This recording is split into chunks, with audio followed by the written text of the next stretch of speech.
We just began in Yud that we're in this long piece about how do you stop judgment from coming into the world. And judgment means difficult things, pain, sorrow.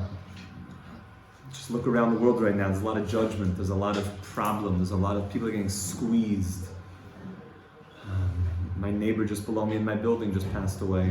Hashem Yirachem. There's a lot of things happening that are very difficult for humanity right now. And we need tefillas. A lot of tefillas. Yeah, let's see. She's the special edition here, exactly.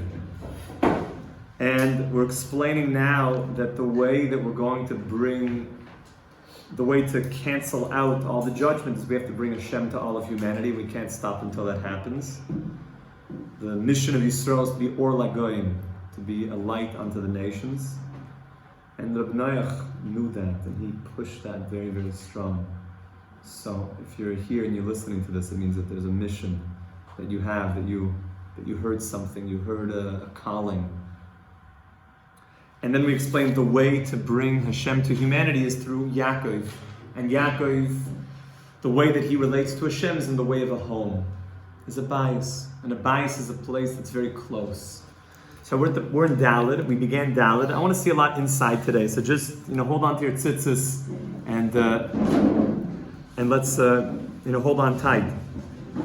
Let's begin with Dalet again in Torah Yud in Likutei Moharan. The inyan zeh lahalos hatefillah lebechinas har v'sad lebechinas bias. We want to take that people think that Hashem is so far from them, like He's up on a mountaintop somewhere. And how do I relate to Hashem? You're so far from me. Bechinas ir elokenu, to make Hashem close, like your home, like the place that you live in. Kadeshi is galam malchusay gam la'akum, that even the nations of the world, everybody will know Hashem. Shelahem gam ken asog belakusay yisboach shemoy, that the whole world will know you, Hashem. It only happens through going to the tzaddikim, making a relationship with the tzaddikim, the big tzaddikim, the real tzaddikim, the emes. There's big tzaddikim out there, and making a relationship with them and connecting. The world thinks that tzaddikim is the Hollywood movie stars. They're the idols, but it's interesting. We call them idols. You ever think about that? American Idol. It's idol worship. It's getchkalas. It's a funny thing that we're mamish bowing down. Here, there's no bowing down to the tzaddik. The tzaddik is just teaching you. He's the master educator, like Mashiach. He's the one that's going to teach us how to be close to HaKadosh Baruch Hu. And like the Gemara says in Bava Basra, if God forbid somebody is sick, go to a wise tzaddik, a wise person, and he will daven for that person. Ki ikarat tefillah, the main davening, einam yoidim ki im tzadike ador. Only the true tzaddikim know the secrets of davening. That's why it's a big thing. You want to be with tzaddikim for davening. It's a very big thing to go and see how the tzaddikim daven. That's why even people who couldn't be with their Rebbe for weekdays always made a big thing on Shabbos because they weren't busy with work and they would go to the tzaddik for Shabbos to daven with the tzaddik, because there they would do anything. And even if they couldn't be with their tzaddik, with the Rebbe for Shabbos, they would make sure to be at least for Yom Tov. They would go there for Rosh Hashanah and Yom Kippur, and Pesach.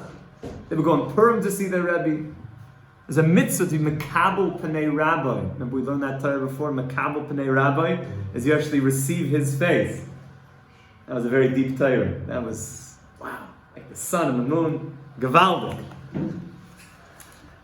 Kiyesh, okay, now, Reb Nachman's about to get a little bit hardcore. Everything he says is very hardcore. This is a good one. Kiyesh Balagaiva. Reb Nachman had a big problem with Balagaiva, people who were haughty. He really... Now, by the way, Reb Nachman spent a lot of time with heretics. He played chess with them. Philosopher heretics. And he played chess with them. That's like a famous pastime of the philosopher heretics. And Reb Nachman would also play with them chess. He'd beat them. He was very good also. He knew how to play chess. They say that Shlomo HaMelech was the first one to invent chess. It's a game of tremendous wisdom. It's a very fine. The Sfarno, there's different. The Rishonim speak about all the Torahs of what chess is, what a knight is, what the rook, what everything really means, what the king is, Melech Malchei Malachim, what the queen, Knesset Yisrael. There's a lot going on. The importance of the king and the queen together. And Reb Nachman played chess with these chevra.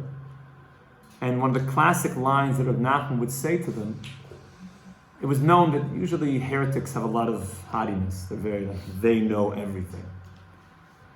And they know that there's no God, because they work that out with their finite logic. So Reb Nachman would tell them, he would say, oh, you know God? I don't believe in God. And all of a sudden the chess game would stop, and the heretic would say, I knew it, Rabbi! I knew it! I knew you were going to break one day! I knew! I was right the whole time! And Reb Nachman would be very calm and he would say, that God that you don't believe in, that same God you don't believe in, I don't believe in him either. That same one that you don't believe in, I also don't believe in him. And then he would go on to explain the real God. Not the fabricated image of, like we were talking about, the God of the lightning bolts in the sky and all that stuff. So Reb Nachman encountered a lot of these Balagaiva. That was a classic thing. And there were certain even members of the leadership that also became very haughty, because once you become a big shot, you become wealthy, you become powerful. So haughtiness is easy to follow thereafter. There's such a thing, a big part of haughty people, they don't like you going to tzaddikim.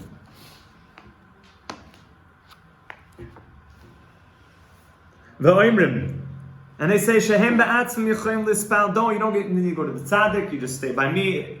I even know how to daven. And what are you going to the tzaddik for? Come on. Just stay. You don't like our minyan? You have to go to the tzaddikim? They'll make all sorts of things about, you have to go to the Uman guys. Yeah. Or you have to go, and start to say things. There's a lot of crazy things in Uman, I'll tell you. Uman's the craziest place in the whole world. It's nuts over there, I'll tell you that much. It's probably the craziest place in the world. It's always had a lot of energy. There's a lot of secrets. It would take us a lot longer than a few minutes to explain what's going on in Uman. But there's something, we'll have to learn a certain story of Reb Nachman, of the father and his only son, that there's a big thing that people that are haughty people, that they try to prevent you from going to the tzaddikim. And they discourage. And they say, you don't go.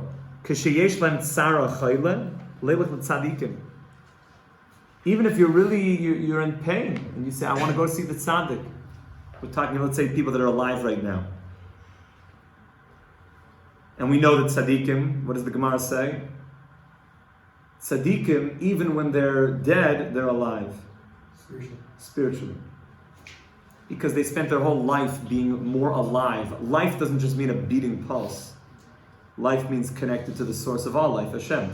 So in a certain way, the tzaddikim, once they leave the fetters of this body, they're more alive than ever before. But the wicked people, even when they're alive, they might have a beating pulse, they might have a good EKG reading, but they're dead. The walking dead, because they never connected to the source of life. They're just connected to physicalness. And the law of diminishing returns means that physicality just gets worse and worse and worse, and entropy sets in, and therefore once the full entropy occurs and a person's 6 feet under, so the life has been snubbed out. But even when they were alive, they were never connected to life. Aleim Ne'emar, okay, watch this. Reb Nachman's going to say something amazing. On these haughty people, he's now going to quote from the Chumash. Does anybody remember the story of Avram going down to Gerar? Anybody know? A little bit? What happened? Avram went down to Gerar, and Sarah becomes abducted. By the way, how many times was she abducted? Twice. Excellent. The first time was from Pharaoh, from Paroi. Even though they're selling Pharaoh coins on Jam Bullion, but I think they're all sold out. Don't buy the Pharaoh ones, because that's like idol worship stuff. But it's gold. I thought gold is good. Not Pharaoh gold. I'm not going for that stuff. Melt it down, maybe. Just don't have those pictures in your house. Pharaoh, King Tut edition. So Pharaoh was the first person to abduct Sarah. And did it end up well for Pharaoh? No, it wasn't good. So what happened? Avram Avinu saw the whole region was destroyed. We're talking about after Lot and Sodom is destroyed. Avram goes down, either he wants to distance himself from Lot, and people knew what happened with Lot and his daughters, or he wanted to move to another place that would just be an opportunity for Avram Avinu to spread the name of Hashem. Avram Avinu was like a Kiruv monster, going around spreading the light of God everywhere. And he came to Gerar, and the king was Avimelech. Now, in the terms of the Chumash, the nations of the world saw Avimelech as righteous. Avimelech wanted Sarah and abducted her and took her, and he was punished. He was punished. And Avram Avinu, the punishment was that all the people of the house would no longer, of Avimelech's home would become barren. Avram Avinu davened, he prayed, and Avimelech and the women were given their fertility back.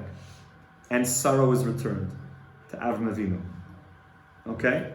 This introduces the whole coming down, and then that basically goes into the birth of Isaac. And this is an amazing, the binding of Isaac. Parshas Vayera is a very packed parsha. So look what Reb Nachman's going to do here, okay? Avimelech, we're going to see, is the Baal Gaiva. He's the quintessential leader who's not straight, who's filled with Gaiva. And Avram is the tzaddik.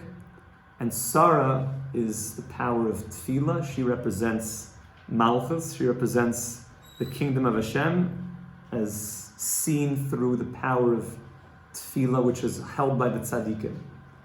So you could already see that Avimelech is trying to pull Sarah. He's trying to say that he has the power of tefillah.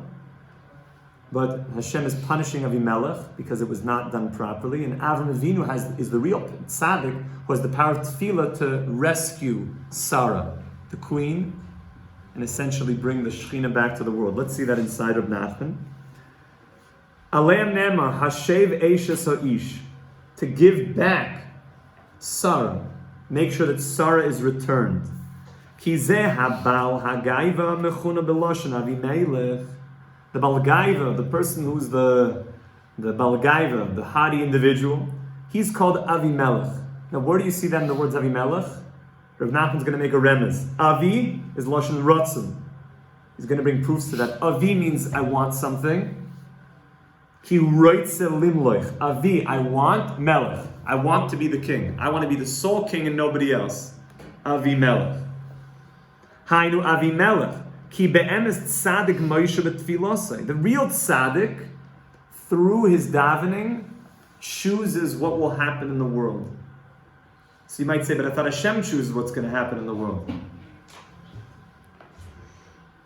So here's where it gets good. Hashem gave over the power of kingdom to the tzaddikim.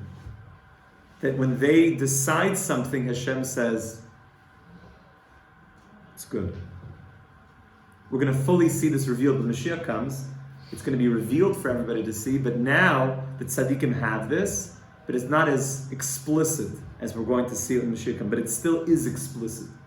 That's why when you go to tzaddikim, you see miracles happening, you see the world shifting based on what the tzaddik says. Because it's really measure for measure. What's the measure for measure? Hashem works measure for measure. Tit for tat, right? Does the tzaddik listen to everything that Hashem says? Everything. Everything. So what's the measure for measure? Hashem listens to whatever the tzaddik says. It's straight. It's logical. The tzaddik listens to whatever Hashem says. Hashem, you say, I just watch tzaddikim. Every move is what Hashem wants. Every nuance. That's why the Gemara says that you could learn everything about life. Even from the simple chit-chat of real Torah sages. Somebody comes out, Rebbe, I want to know, what's the directions to the bus stop?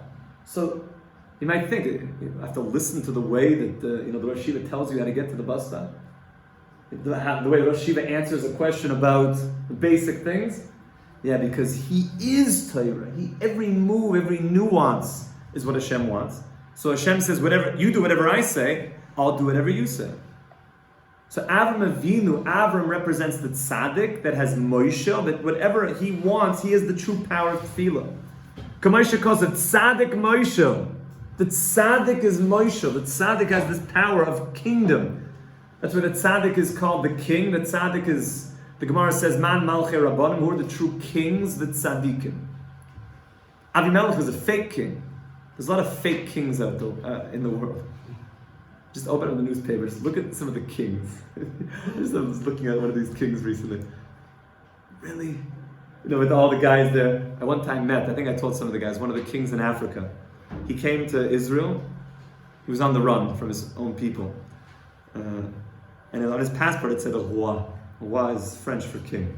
He legit was the king. I mean, half the people accepted him, half the people hated him. But he's one of those, when he's, the people that are afraid of him, it's like crawling on the ground type of stuff. This person's not a king. He showed me a scepter, ivory, and the whole thing. I came to Jerusalem because they know that this is the place where it's happening. And I was just so amazed, these are the kings of the world. The kings of the world, talk to me about Hashem. Where's Hashem in your life? But the world looks at the kings. This is like Avimelech. They think they're the kings. But the tzaddikim are the kings. See, watch this. The fake kings become very, very haughty. Very, very haughty.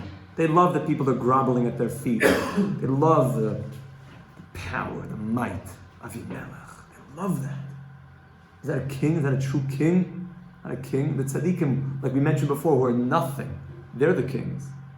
Like King David said, I'm a worm, I'm not even a man. We learned about in Tanya. Chachma. Koachma, when you can get out of the way, that's when godly light flows into you. That's why, by the way, the tzaddikim, Itchy Meyer always says, this picture is such a good picture, there's so important to see that. Even though you could barely see the tzaddik, but he's there. That Itchy Meyer would always say that the more you learn Tanya, the more you could better understand Reb Nachman. That Tanya helps you to understand Reb Nachman. Over and over, we're going to keep coming back that through the lessons in Tanya, we're going to start to see more clarity in Reb Nachman. So here, the one who says he's the king, but he's not a king, he's Misgah Ba'atzmai, and he says, Sheyachal Espalel, V'yesh Loi Hanem Sholeh. He says, the fake king, I can daven. Don't worry, you just come to me, I do whatever I want. Ve'al kein mechuna b'shem Avimelech. That's why he's called Avimelech. Ki roitze limloich. He wants to be the king. He wants to rule, not people grovel at his feet and have the power to, do whatever he wants and have his finger on nuclear stuff, and he likes that. What is he? He's nothing. Hashem in 1 second, like Paroi.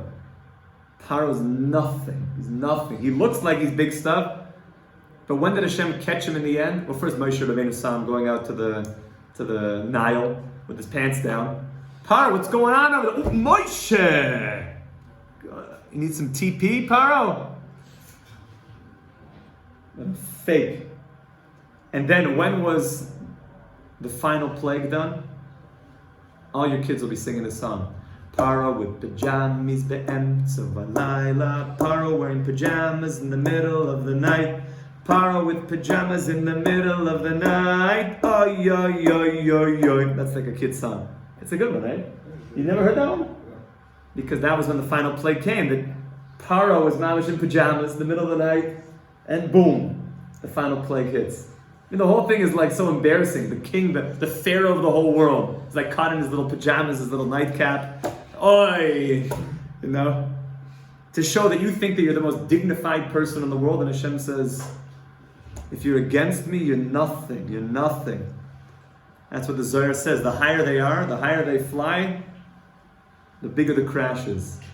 I think there's an expression like that, right? What is the bigger they are, the harder they fall? That's from the Zohar. The higher they are, the higher up they fly, the bigger the crash is going to be. So the people who are not so high up, they're more humble. There's not... But the ones who puff themselves up like a hot air balloon, so just go... Ah! So the Bali Gaiva, it's interesting, hot air balloon, there's nothing there. It looks very big, but there's nothing there. That's Avimelech. Ki hu roitz elimloich v'oimer ana emloich, I will rule. Let's finish this paragraph. V'zeh perish hashev eishes ha'ish. And this is what it means that Avraham Avinu is getting his wife back. Eishes ha'ish means the wife of Abraham, which is Sarah. Eishes, Reb Nachman that loves doing this. Eishes, the wife. Rosh Tevis is the acronym Adonai Sifasai Tiftach. Eishes, the beginning of Amidah, the beginning of Shemana Esrei, right? Hashem Sifasai Tiftach. Zebachin is Tefillah. The Hainu Hashev Eishes, to return Tefillah. You think, Avimelech, you have the power of Tefillah, and you're in control of things, and you're a Baal Gaiva, and you think you manipulate the world, Parai, and all these big shots, and the people who think that they've got, the big people in the world that make them puff themselves up, and these kings that we were talking about, modern day kings, they think they got big armies, and in 1 second, Avraham Avinu says, Hashem Sifasai Tiftach, and he pulls back what you think. He takes Sarah out of the clutches of Avimelech. And Hashem punishes Avimelech and makes all the women barren. And only through the tefillah of Avram davens for Avimelech and is able to help save the women. Because the power of tefillah is always going to be with the tzaddik, the one who nullifies himself to Hashem, who doesn't have any gaiva, who's chachma, koach ma. What is there? It's only you, Hashem. Bechinas ha-tefillah tzaddik ki navihu, because the tzaddik is called a navi. A navi means a prophet. The tzaddik is called a prophet, a navi. Ki HaKadosh Baruch Hu mis'avel tefillosin shel tzaddikim. It says that Hashem, so to speak, is yearning for the tefillahs of the tzaddik. Hashem loves, so to speak, the tzaddikim davening, because they know the secrets of tefillah. They know the secrets. And Hashem set up a world where there should be this relationship of us needing Hashem. Not groveling for Hashem, but needing that closeness. Like a healthy relationship of a husband and wife, that they need each other. They yearn for each other. You know what's deep? Before you meet your wife, that you yearn for her, you want her so badly, you miss her. Or a woman is looking for a husband that she can't find him, she wants him, and she's yearning for him. But you know what's even deeper? Even after you meet, and you go into the chuppah together, and you have Sheva Brachas, and you're living together now, and you see each other every single day, you have a nice marriage, but you still are yearning for each other. Even once you're married, you miss each other, you're yearning for each other. You say, what do you mean? We found each other, that's it. Game over, it's done. We're married and call it a day and it's going to be great, 120 years. No, you're still yearning for each other, a deeper part of each other. Hashem set up the world that we're yearning deeply for. So that's what it means that Hashem is yearning, so to speak, for the tefillahs of the tzaddikim. U'mishager tefillas sedur bepiv kadeshi ahanim et tefillasai. Zeki navi hu, because Avram is the navi, kilosha nivs vasayim, the prophecy of the lips. Kamoisha amrecha chamen zechron livracha. Boire nivs vasayim. Hashem, you made this prophecy of the lips. Im shagur tefillas bepiv. Ze hashev. Hashev, bring back the Eishes Aish, bring back Sarah. What is Hashev? Rosh Tevis, Har Sade Bayis. Hashem, take Sarah, take tefillah, and don't make tefillah something of a har. Don't even make of a mountain. And don't make davening something which is far away like a field. But make it something which is close, is a bias. Ha-shev. Go from a mountain, that's the hay, to the sin, which is a field, and the bays, which is a bias. Ze remes shetfila sat tzaddik b'shleimus. The tzaddik is always hashev. He's going from the mountain, and he's helping people see that in the sun, and it's going closer and closer. It should be like a home. Everything is all about getting closer. The tefillah, I can relate to you, Hashem. I can relate to you, Hashem. The tzaddikim are teaching us this, but the balagai will keep it far away. They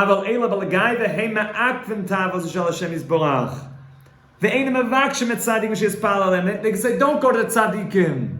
They say, we've got all the answers. They're pushing away the hashav eishes ha'ish of really bringing the Shekhinah back into the world. Rabbi said, we're just beginning. This is going to catapult us into Purim. And it's going to catapult us in why when we're clapping and we're dancing. Excuse me, what that really means, that's going to return and push away all the bad judgments for the whole world and for Yisrael. Rabbi said we should be Zaychem to Kabbalah Satayra with Ava Saneis. As now it's Parshas Yisroi, that Yisro heard more, that he heard that we can go from that place of Yisroi, who's the biggest idol worshiper of all time, that he can get to the highest level of how a Parsha in the Torah called out, and we should be Zayich to this, and to Mekabel the Torah, all of us together, Ki Ish Echad B'Lev Echad, Amen. Amen. Good Shabbos.